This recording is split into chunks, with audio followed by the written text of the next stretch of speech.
मागील 48 तासांपासून राज्याच्या बहुतांश भागांवर पावसाचं सावट पाहायला मिळालं, तर काही भागांमध्ये मंगळवारी सायंकाळपासूनच जोरदार पावसानं हजेरी लावली। वादळी पावसानं मुंबईसह मध्य महाराष्ट्र आणि कोकणाला झोडपलंय। दरम्यान पावसाचं हे सावट अद्याप निवळलेलं नसून हवामान विभागाकडून पुन्हा एकदा राज्यात अतिमुसळधार पावसाचा इशारा देण्यात आलाय। पुढचे 3 ते 4 दिवस राज्यातील मराठवाडा आणि मध्य महाराष्ट्र भागाला ऑरेंज अलर्ट देत नागरिकांना सतर्क राहण्याचं आवाहन करण्यात आलेलं आहे। तर राज्याच्या उर्वरित भागांना पावसाचा येलो अलर्ट जारी करण्यात आलाय। समुद्रकिनारी भागांमध्ये नागरिकांना अतिदक्षतेचा इशारा देत सावधगिरी म्हणून खोल समुद्रात न जाण्याच्या सूचना मासेमारांना करण्यात आलेल्या आहेत।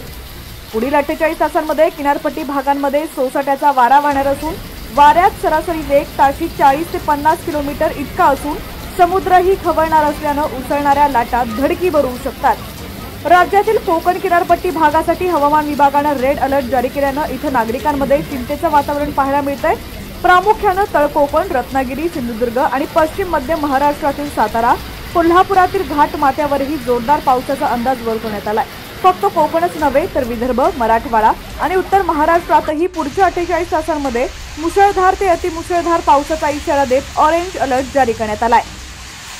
पुणे, अहिल्यानगर, सोलापूर, छत्रपती संभाजीनगर, जालना, पालघर, ठाणे, मुंबई, रायगड, रत्नागिरी, सिंधुदुर्ग या जिल्ह्यांसाठी पावसाचा अतिदक्षतेचा इशारा देत हवामान विभागानं नागरिकांना सावध केलेलं आहे। तुर्तास करण्यात आलेल्या निरीक्षणानुसार राज्यात 22 मे पर्यंत पावसाळी वातावरण कायम राहणार आहे। त्यानंतर मात्र पूर्व मोसमी पाऊस कमी होणार असून तापमानात चढ उतार पाहायला मिळतील। फक्त महाराष्ट्रातच नाही तर देशभरात सध्या पावसासाठी पूरक वातावरण निर्मिती होताना दिसून येत असून अरबी समुद्र किनारी क्षेत्रासह बंगालच्या उपसागरामध्ये कमी दाबाचा पट्टा तयार होत असल्यानं पावसाची हजेरी पाहायला मिळत आहे। वाऱ्यांचा वेग हा वादळी स्थिती निर्माण करण्यात कारणीभूत ठरत आहे, हे प्राथमिक निरीक्षणही हवामान विभागानं वर्तवलेलं आहे।